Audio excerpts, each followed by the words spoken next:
Hi, it's Mal, your gal pal, the host of Those Are the Girls with Mallory and Friends. If you're looking for a podcast that's talking about relationship, careers, and pop culture from the Christian perspective, look no further. You have found her. And this podcast, myself and some of my friends are sharing our opinions from the Christian perspective, and they might be a little bit different than what you're expecting. So go ahead, pour yourself some tea. Let's get into it. The views expressed on this podcast are our own and do not reflect our employers. Enjoy. Hello. You are listening to Those Are the Girls with Mallory and Friends. I am Mal, your gal pal. Welcome to the show. Welcome. So you are getting 2 episodes this week because I had a time crunch, A, and then B, I kind of did want to talk about these topics on a separate episode. I just think it'll be better. Housekeeping. Welcome to the show. This is a podcast where I share unsolicited opinions on different topics, and I have my friends come on as well, and we just are kind of giving, like I said, unsolicited opinions, and it's coming from a Christian perspective, but it might not necessarily be what you think it will be. I enjoy pop culture. My friends that come on enjoy pop culture. So we're going to be talking about things like that, as well as things that are going on in the culture when it comes to being Christian women and, making sure we're living a life that glorifies God, but we're also enjoying life. So it's just a mixture of things that you're going to find here on this podcast. Yeah. So couple things. Number 1, we're doing a book club book, and it is The Nameless Heir by Emma Anch, and she's actually going to be on the Oops Spoilers podcast, and we're going to review it on there. So get this book. It is a fantasy book, and last summer everyone suggested Fourth Wing, which I was like about, even though, like I said, I did like the latter half of the book, and if the latter half of the book was a lot long, like if my love for the latter half of the book was a lot longer, I would have put forth effort to read the second one. I don't have any desire, but the latter half, I want to reiterate, was so good. The beginning was so boring, it lasted way too long, but this book, I'm super excited, and she's a believer, so that's important. She's an indie author and she's a believer, so to me that's important too. Just a little side note. Let me read you the summary. Fallon was born to be on a throne, and let the gods hear her when she swore she would sit upon one again, no matter what it took. A fugitive hell-bent on revenge, Fallon needs an army if she is going to reclaim her birthright as the heir to the Bloodfinger clan. Alas, her reputation as Baron's bastard leads to her capture and imprisonment in enemy lands. Fallon's cellmate, a huddler named Elwyn, pulls back the curtain to a world straight out of her late mother's storybooks. Fairies. The Fae were real. Promising to get Elwyn home, Fallon pauses her plans of vengeance. A strange boy with mismatched eyes reluctantly helps the girls to safety, but the Fae realm of Elefin is not as perfect as her old bedtime stories portrayed it to be. As the last Fire Fae, Fijon Aldolf has set his sights on claiming the Ash Throne and ruling Elefin. Unbeknownst to him, a trio of half-blooded misfits might be the last thing standing in his way, but there is a far darker enemy working in the shadows, and it is going to take more than a broken girl, an outcast boy, and an abandoned maiden to stop them. Super excited. I have read up to chapter 6 so far. Really good. This is what we're reading. A review will be on Oops Spoilers, and an interview with the author will be available on Oops Spoilers, I believe, next Wednesday. Or maybe this Wednesday. Next Wednesday. It's the next episode that's coming out. Okay. So also, for those who do not know, I started a Substack. I'll link it in everything.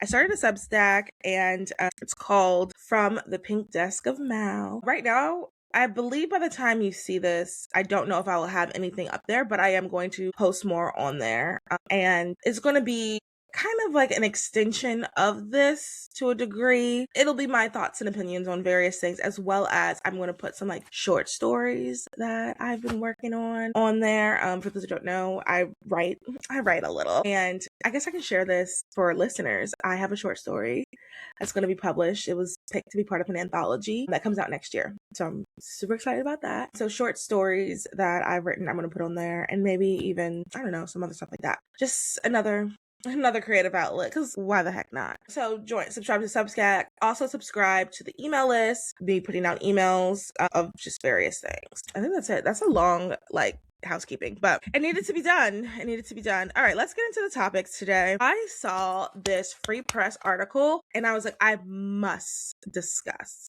because I have so many thoughts on this topic. So this is from the Free Press. It's called When Faith is Just an App. Christianity is all over social media for a while. I thought my generation might be finding God. Now I worry we're just finding content about God. There is a lot of Christian content online. Learning about the faith feels easier than ever. Follow Christian influencers, listen to Christian podcasts, scroll through Christian hashtags. The Bible is bite-sized now. Of course, this has been happening for a long time. Christianity being made easier and more convenient. Neil Postman warned in the 1980s that TV was turning faith into a form of entertainment. But now it feels as if all Christianity can be done on a screen. To stay connected with God, all we need to do is subscribe, download, and press play. Then there's the commodification of Christianity. This is nothing new either. The merchandise and celebrity pastors and nightclub churches. But now, with smartphones and social media, the market intrudes on almost every religious ritual and tradition.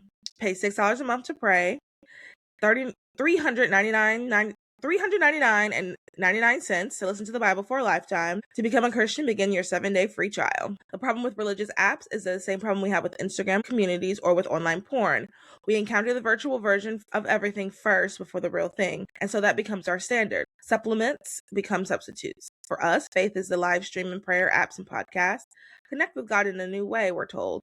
But what if this is our first way and the only way we have ever known through apps and algorithms? This is why I worry about the gamification of Christianity too. On Hollow, you can track your prayer streak and game streak, see where you rank in the trivia leaderboard, compare how many minutes prayed with friends and family. There are these other apps too: Ascend, Learn the Bible like a game, Glorify, climb the monthly leaderboard, Faith Time, short interactive mini games that make faith feel doable, even a Duolingo-like app for Catholics. Find out about faith from streaks and XP scores and 5-minute lessons. What if the catechism was a game? So there's more in that article, but that's just a snippet I wanted to read. I think this is definitely, it might not be like this huge major problem, especially for people who I think all have been Christians for a really long time. It might not be this huge major problem that we're seeing like right this exact moment, but I do think it is and will continue to get worse. This is something that, like I said, it might not be like this big pertinent thing that we're concerned about like at this exact moment, but it is 110% something that is a concern. It's something I think about a lot too, especially as someone who is online, who is trying to live a specific life that glorifies God. And I want to, as our brain, like I'm a very routine person. I like having like, okay, this is what I'm going to do. This is the plan. People laugh about the people who like the rules or like having schedules. Not me. I love a schedule. I like to know what's going to happen, when it's going to happen. I like to have a routine. So people like me, this type of stuff, I think is good. I didn't know about this trivia thing. I am going to look into it, but I do think it's something to be cautious about. And I think that this author also in the article says she didn't grow up Christian. She just became Christian. I think the biggest concern with this type of commodification and gamifying Christianity is specifically for new believers. I think she made such a great point when she said, if this is how you're starting it off, you're starting it off with a substitute of the real thing before actually consuming, like Christian content.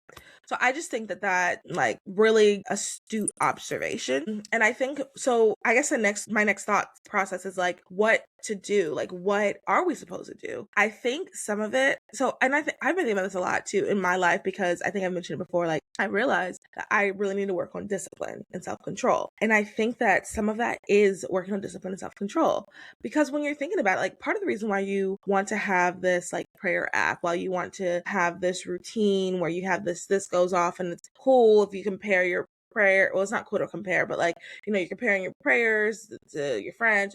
Part of that is because you want to do these things and you want to make them a routine, and it's good to like quantify it, I guess, or actualize it, whatever the right word. You know what I'm trying to say.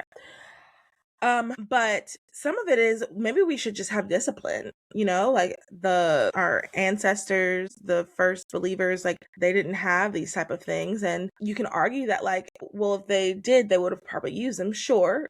I don't necessarily disagree with that, but I think it just goes to show that sometimes we can discipline ourselves. Sometimes we don't need this extra layer of something to discipline us. It's just some thoughts. But I do think that it's not necessarily wrong. And I think that if you have some friends that are new believers, I think this is just something to maybe keep an eye on, to just notice, like, are they doing, like, how are they coming about this? And I think like one of the big ways to combat this, and I know this is so controversial, is to actually go to church. And I'm not perfect. You know, sometimes I go on vacation. Sometimes, you know, I'm in town, but I've had like a really long night with my friends and wake up, I'm not feeling well. I try really hard to force myself to go, but once again, I'm not perfect. But I do think one of the best ways to combat some of this online, like making it, let me see what some of the verbiage she used, like making sure that we're not just turning it into like this thing that we're doing to la-di-da, is to attend church, is to actually like go to church. And like I said, like I'm like not perfect, but I do go. I do my best to attend every Sunday when I'm in town. And even when I'm not in town, depends on where I'm at and who I'm with. I'll go with them. If I visit, shout out Melanie and Jerry and JT, I typically go to church with them when I'm in town with them. And my friends, shout out Aaron, Brian, and Austin, when I visit them, I go to church with them. So it just really depends. Really depends on where I'm at. Anyway, my point is, I think like that is going to be the biggest thing. And finding a good church is incredibly hard. As you guys know, it took me 5 years to find a good church. And now that I found it, I am very grateful. I really like my church and it's really good. You know, this is just a side note, one of Charlotte has a church everywhere. There's literally a church across the street. Like you leave my neighborhood, there, you just drive straight, there is a church. From my door you can walk from my door on the sidewalk on going that way to Elevation, like the Elevation, the main campus actually. And then if you just so really want to, you can walk that way to a church that's about, I'll say, half a mile away down this way. There's a church this way, Elevation's this way, and there's another church that way. Plus, there is another Elevation campus that's like maybe a 5-7 minute drive away as well. And then I'm sure further down there's more churches, and further down that way there's more churches. Okay.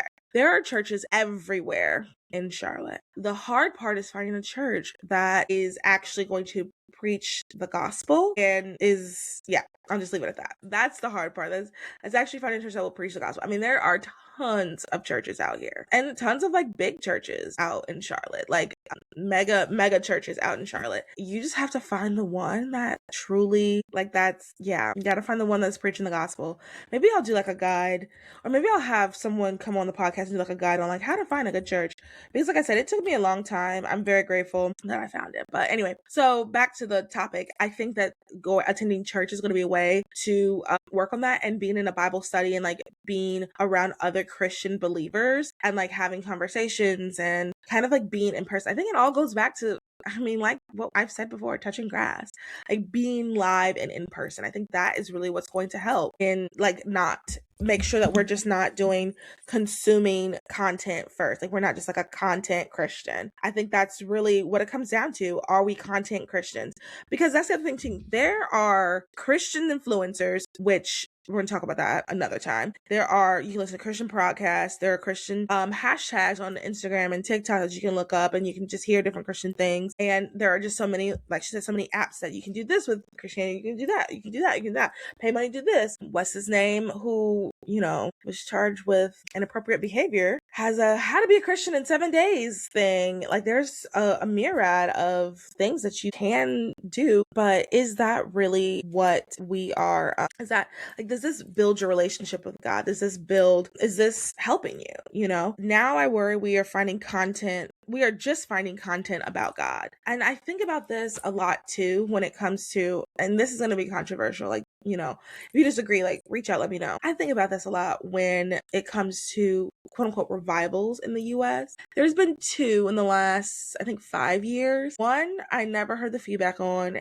And the second one, I've kind of seen the feedback in that it didn't, I don't want to say it didn't last or that it wasn't real, but it's just like so many things are on social media and online. And I think the question that we have to ask ourselves, and I'm asking myself as well, is, am I being a Christian to own, people who I don't like, to be like, yeah, I'm a Christian and you're not, like to have some sort of hierarchy over someone? Or am I being a Christian because I believe what is here in this Bible? Like, is this what's determining like my relationship with God? Is this determining why this is my Is this determining why I go to church? Is this determining why I interact and how I treat other people? Or am I just doing it just to like say, yeah, I'm better than you, or like just to be contrarian? Because I do think not. I know there are people who are doing that, and it comes out in the fruit. That's another thing too. Like, what is the fruit of your relationship with God? And I don't mean like, and once again, I'm going to do a series on this. I just need the time to sit down and like work on it. But I don't mean like the charismatic, like, are you healthy, wealthy, and wise? Like, no, I mean like, when you're going through struggles, are you still praising God? Are you still going to church? Are you still being faithful? Are you still trying to bring him glory? Even if you're going through something and you hate it, are you, when you're having conversations with people, are you constantly bashing them? Are you constantly treating everyone like, how do you treat people? Are you being kind? Are you being unnecessarily combative with people? The fruit of the spirit: love, joy, peace, patience, kindness, goodness, gentleness, and self-control. Are these parts of your life? Can people see this in your life? And if you are around people and you don't see that in their lives, but they're going around saying this big, bold, amazing, awesome Christian, then I really don't like to judge people's hearts. I don't want to be that person that says this person's not a Christian, because I really don't know. I don't, even people who I believe are Christians, I don't know. We're going to get to heaven and we're going to be like, so and so's here? Okay, great. And then we're gonna be like, so and so's not here? Gosh darn. Sorry. Like, we're going to get to heaven, it's going to be like that. But you can see people's fruits. You can see how people interact with people. You can see how they live their lives. Are people living their lives with the fruit? Are you living your life with fruit? Peace, joy. Wow, I just said them and I'm forgetting. Peace, joy, love, patience, kindness, gentleness, and self-control. Are you living your life that way? Are you? And if you're not, are you, like, why not? And have you actually decided that this is the truth? And once again, I'm also talking to myself. Like I said, like, self-control is something I really am working on. I do think I'm kind, and I do think I'm patient, and I do have gentleness. But, we're not going to check all the boxes all the time because we're not perfect. We're not Jesus. But are you trying? Are you working toward it? Is that something that are you saying, I can't check the boxes, so I'm just not going to do it? Because then once again, that, to me, that also is like, okay, well then, do you really believe what's in here? Because our goal should always be to do this. Our goal is always to live a holy life, to glorify God. So how am I going to wrap this up? I think this is just something for us to be cognizant of. Do we find that we are doing these games, trivias, XYZs? Do we find that we're doing that because we are excited about learning and this is a good way to track that? Or is it because this is just something that gives us like a dopamine hit, or just something that like our friend told us about and it's really fun and we're doing a competition and we're comparing? Okay, I prayed 5 times, she only prayed twice. Oh wow, what a loser. Like, how are we, like, what is our heart and intent behind that? Because we don't want to just be finding content about God. We want to actually be changing our hearts. And, I see all these people, especially when Charlie Kirk died, saw all these people saying they were going to go to church and they're going to do this and that. And my concern is I don't see that anymore. A lot of those people, I've seen a couple tweets of those people saying that like they went to a church and they didn't like X, Y, and Z, so they're not going anymore. So like, I fear I'm seeing a lot of people say that they're Christians for just like clout, or just to be contrarian, or just to say that they're different. And I think that is very concerning, but it also causes me, and I think it should cause everyone else here, all of my dear, beautiful other girls, it should cause us to also look at our lives and like say, are we doing that as well? So yeah, I'm gonna link that article. I saw that, I was like, must discuss. And that kind of leads me into something from Instagram. Let me pull it up. I love this account. It's called, one moment. Okay, sorry. One moment.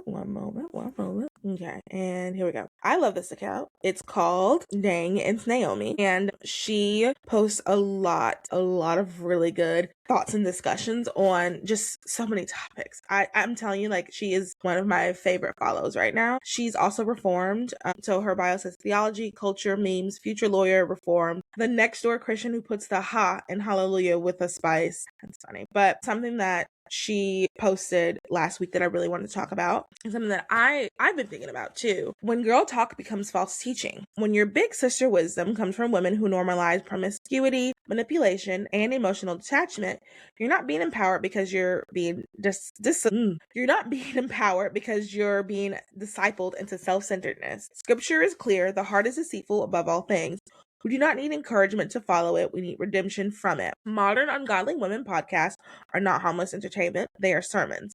They preach a worldview, and if we're honest, much of that worldview is directly opposed to Scripture. We have women shaping their understanding of love, sex, marriage, and identity from hosts who openly mock biblical morality and then shock when Christian women start sounding more like culture than Christ. These podcasts glorify anatomy as the highest good, do what feels right, protect your peace at all costs. You don't owe anyone anything, but the gospel says deny yourself, die to yourself, and submit to Christ. The Christian life is not about self-exaltation, but about sanctification. You cannot baptize selfishness and call it self-love, nor can you rename pride and pretend it's healing. Let's talk about fruit. We talk about fruit a lot over here because Jesus said you will know them by their fruit. What is the fruit of this podcast culture? Distrust between men and women, fear of contentment, casual intimacy, delayed maturity, women trained to view relationships as power dynamics instead of covenants, and that is not the aroma of Christ, but that is the residue of rebellion. All right. There's more, but I want to just really talk about those couple ones first, or just in general. I as a podcast host, I would like to grow and my heart, as I've said from the beginning about this podcast, is just to be a podcast where girls who want to talk about fun, girly pop things, but they don't necessarily want to hear them from people who have such opposing views, or even, when we do our true crime episodes, we talk about all the time. I mean, I talk to my friends about this all the time. Everybody that has a true crime podcast is low-key anti-Christian. It's actually kind of crazy. So I would, anybody want to pick it up? Me and Abby I would love to do it full time and have Abby come on. But I would love to, maybe Abby wants to do it full time. But anyway, love to do a full-time true crime podcast. Would love it. But yeah, everybody pretty much who does true crime is openly anti-Christian. All of the popular women podcasts, there's not one that's Christian. And then anyway. And it's not even that it has to be blatantly in your face Christian. Cause I would say Those Are the Girls is obviously Christian because of who I am and the comments that we have. But I don't think it's we don't, every single episode I'm not opening and reading scripture and teaching something. No, it's just talking about things. And I do open the Bible and I bring up the Bible because that's part of the conversation, but it's not the focus of the conversation. Even though this episode, I will say, is a little different in that. The episode doesn't necessarily respond to that, but I will the last topic is something that's in Christian culture. And then this topic is just about culture. This is just the culture episode. And this topic is just about culture in general. And I think that, anyway, so that's what I want the podcast, my heart behind it was just a podcast for girls who feel they're not really represented, and to have these conversations and be open with this, and to have meetups and things like that. So I really want that. And what I wanted to talk about is podcasts that glorify anatomy as the highest good, do what feels right, protect your peace at all costs, you don't owe anyone anything. That is a lot of and it's so subvasive.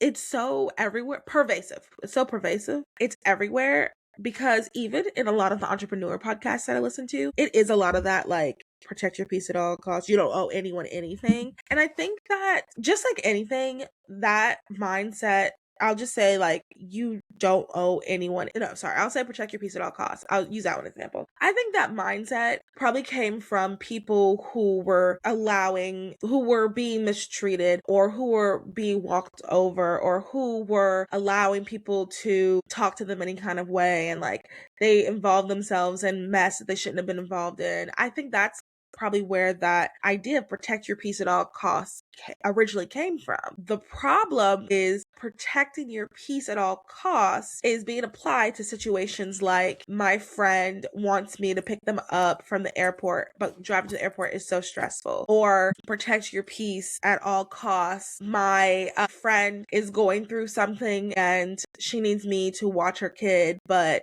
her kid is kind of all over the place and I'm stressed. It stresses me out to be around the kid. That, sorry, if your friend's going through something and they need you to watch their kid, unless it's work, or unless, you don't have a car. I don't know. There's a million real reasons other than something emotional. It just stresses me out.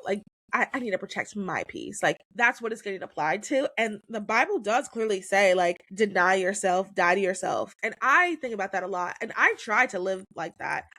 And not to brag, but I think I am successful in that in certain areas. Like, I really do try to make sure that the things that I do, the way that I interact with people, how I am living my life is a true dying to myself. And I don't think that we just don't see that. We don't hear that in podcasts. We don't see that in movies. We just don't. Like, I'm trying to think of like a lot of dying to yourself. And I mean, and that's what loving someone is too, which we talked about on Oops Spoilers when we were talking about Addie LaRue, that book. It is dying to yourself. And it's like making sure that sometimes it is okay to make sure everyone's okay and then check on yourself a little bit after. Now, obviously you can't do that all the time, but like, it's okay to not always have to put yourself first. And I will say that's something I miss about being in a relationship, is not always worrying about myself, but like also having someone else to worry about, because I think that like we are so inundated with me, self,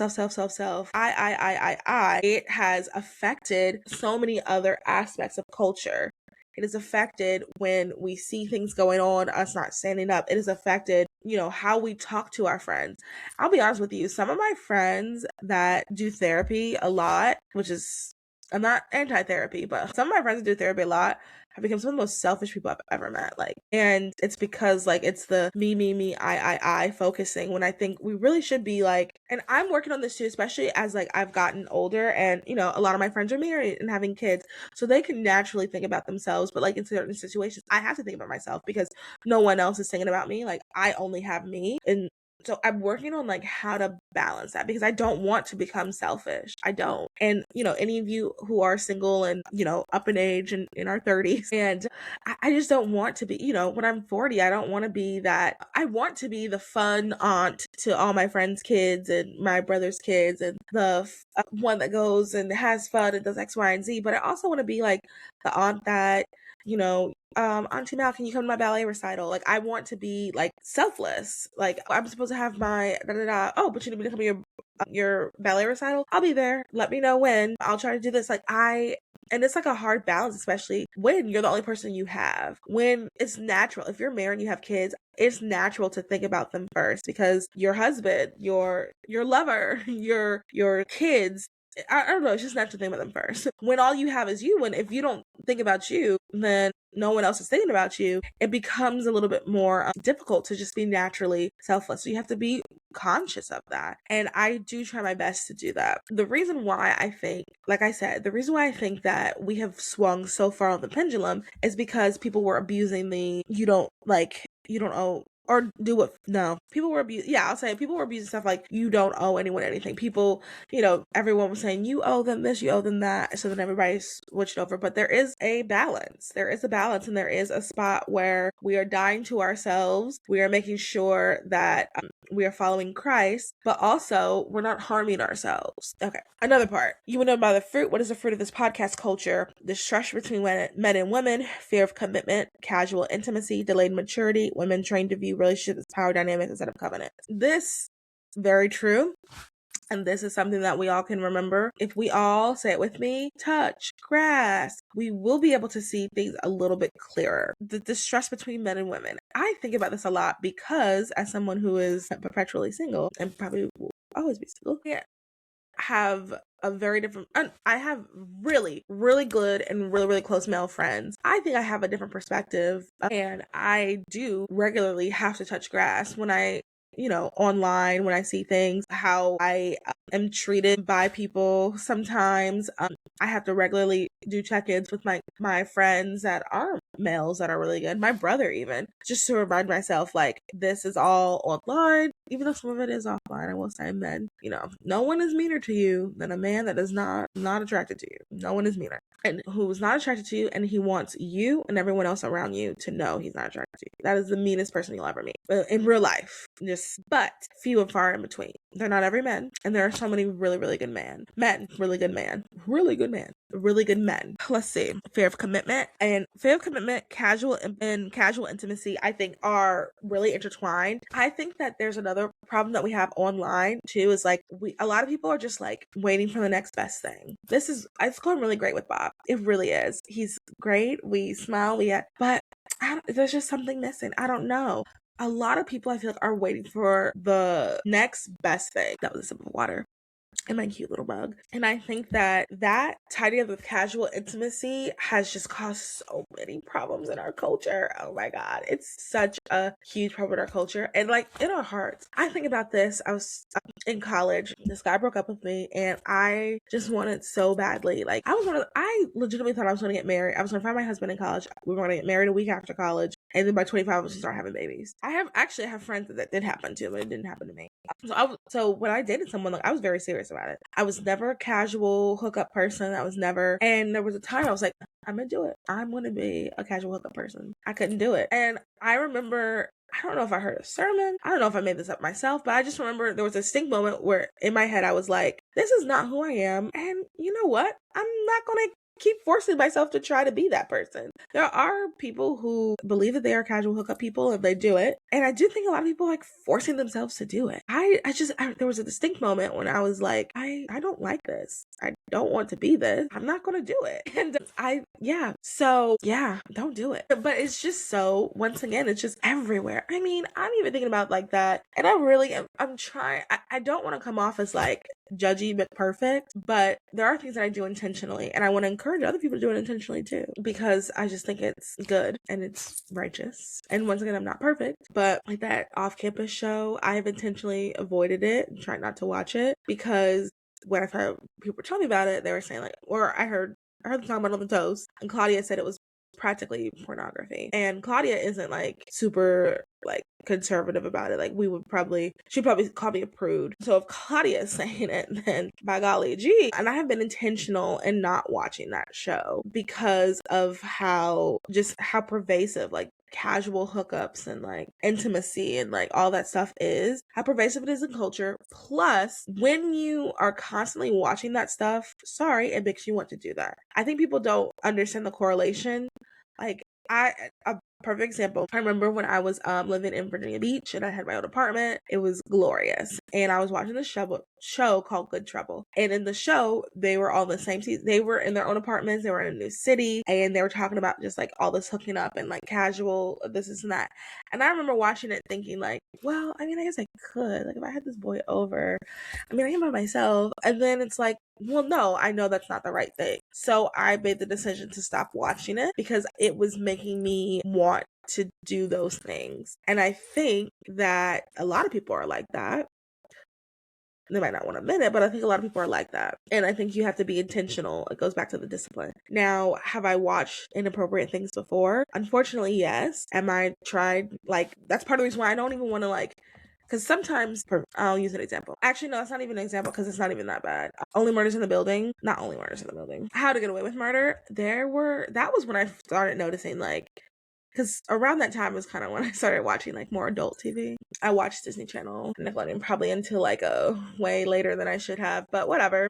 I'm whimsical. But only How to Get Away with Murder, there were a couple sex scenes. I remember that was the first time I noticed like, okay, this is a lot. And like I personally fast forward through them. That is a good, comfortable line I can do because it's not a lot and it's not about that. Good Trouble kind of was a lot and it was starting to be about that. And there are other shows that are like that. Even I love a good random plot. Euphoria, for example. I liked the plot of Euphoria when people were talking about it. So that's why I was like, okay, let me watch this. Oh my God, I could not. Way too much. So I don't even want to like get into a show where I have to like fast forward it. Now, once again, I'm not perfect. So if you find out I can't think of any show specifically right now, but if you find out I watch a show, I'm just saying like for me, this is what I'm trying to do, at least like right now. I was not as diligent in the past.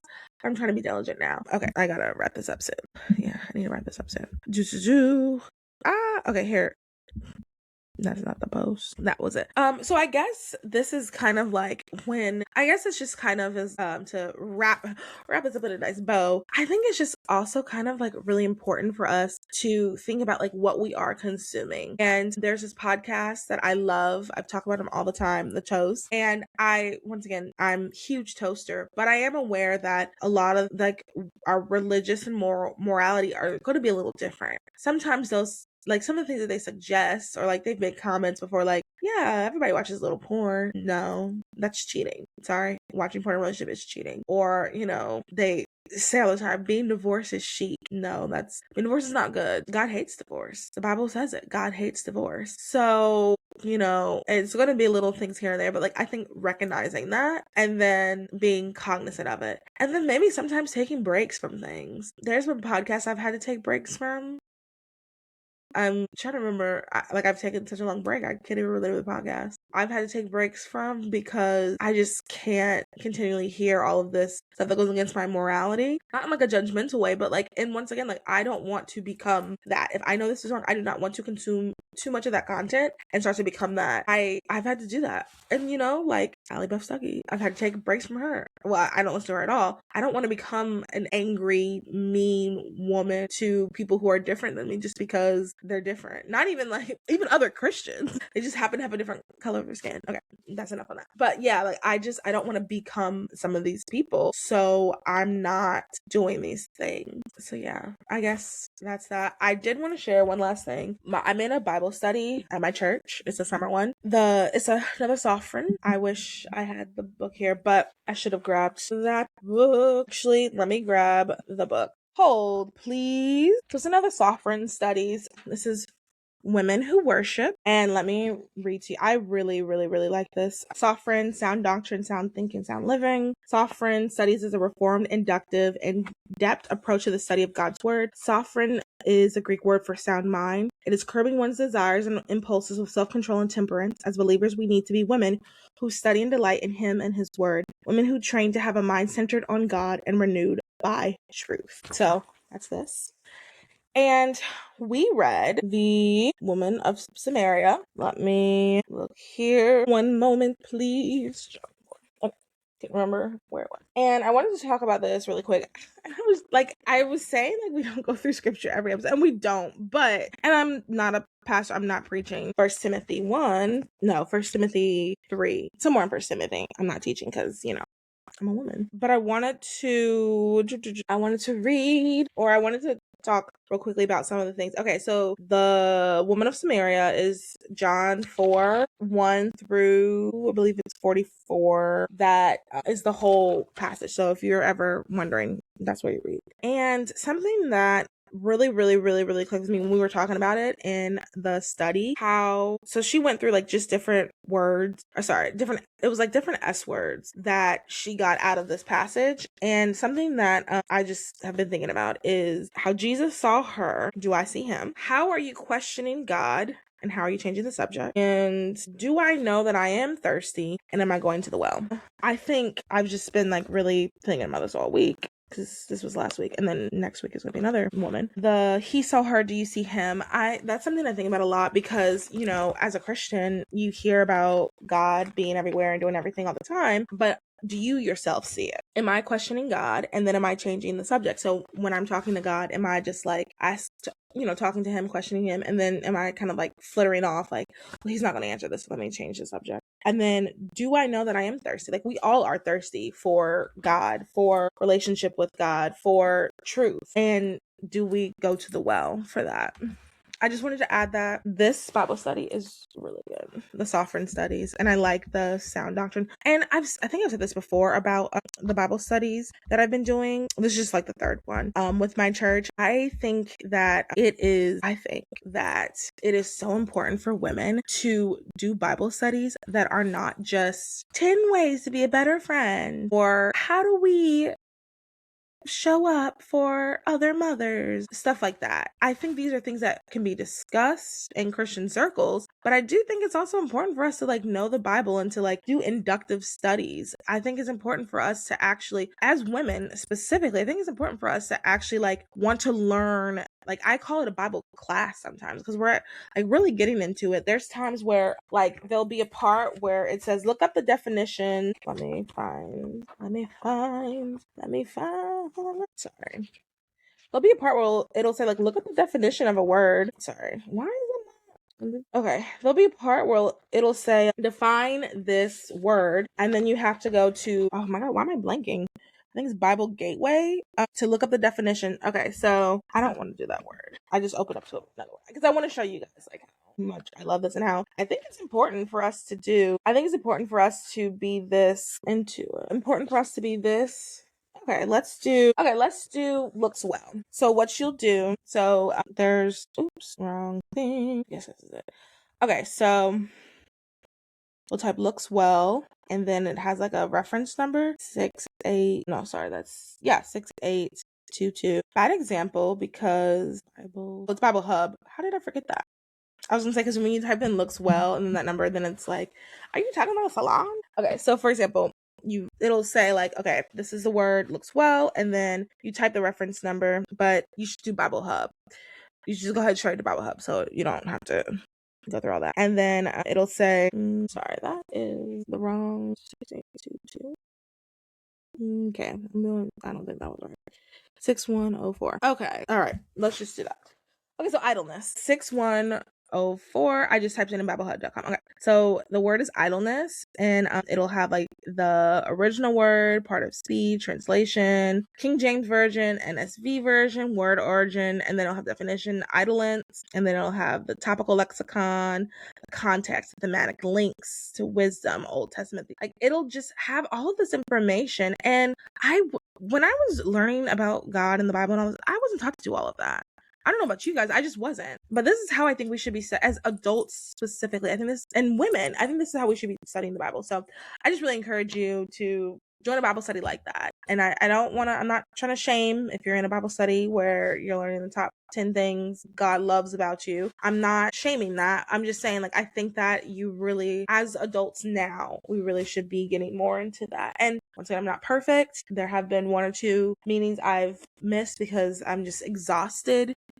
I've had a long day at work, so I'm not perfect, but I do think it is important, and we all should be doing this, and we should be encouraging each other to do this, especially as adult women, because women can learn theology. Women can do that. I think we've just gotten into just being silly so much that like we forget that we can, and we should. All right. Let's get into the final pour. So the final pour is a section that I started where I have like 5 reflection questions that you should journal. I journal them, and I don't have it out, but I have a cute little journal, my journal for the summer. And these are like 5 questions after the episode that I just want everyone to think about. You don't have to do this. I think you should. You don't have to, but here they are. And the final pour always reflects like some of the things that we've talked about this episode. So, do I spend more time consuming Christian content than actually reading scripture? What spiritual disciplines have I neglected lately? Have I confused knowledge about God with intimacy with God? This is really big, and I am going to, and I hope you as well, really sit down and think about it and like come up with a plan if you realize that you have messed up in this area. What is one practical way I can grow closer to God this week? And what would it look like to cultivate a deeper faith this summer? These are the 5 questions, and I will post them on the blog post. And I'll post them on Instagram too. But if you want, share your answers with me. You can DM me or show me if you get a really cute journal. Show me that too. You don't have to show me your answers, but yeah, let's like interact. Let's communicate. So that is the show. And if you enjoyed this, make sure you share with your friends. Let me know, what are your thoughts on the idea of like gamifying and commodifying all of Christianity, and like have you seen where people have kind of like used Christianity almost as like a weapon of like I'm better than you because I'm a Christian, I'm gonna own this because I'm a Christian. Let me know what you think about that. Let me know what you think about like deeper Bible studies. Are you in a Bible study where you guys are kind of doing an inductive study and it's more of like a class and you're really learning and diving in? Are you in something like that, and do you find that fruitful and a good thing to be a part of? And then also tell me like, what are your thoughts on like podcasts and like movies and TV shows and like how it's affecting culture, and this advice that we have of like, do what makes you happy, protect your peace at all costs. Like, what do you think about that? What are your thoughts on those things? Let me know in the comments, DM me, email me, text me if you're my friend and you have my personal number and you want to talk about it. Comment on Spotify.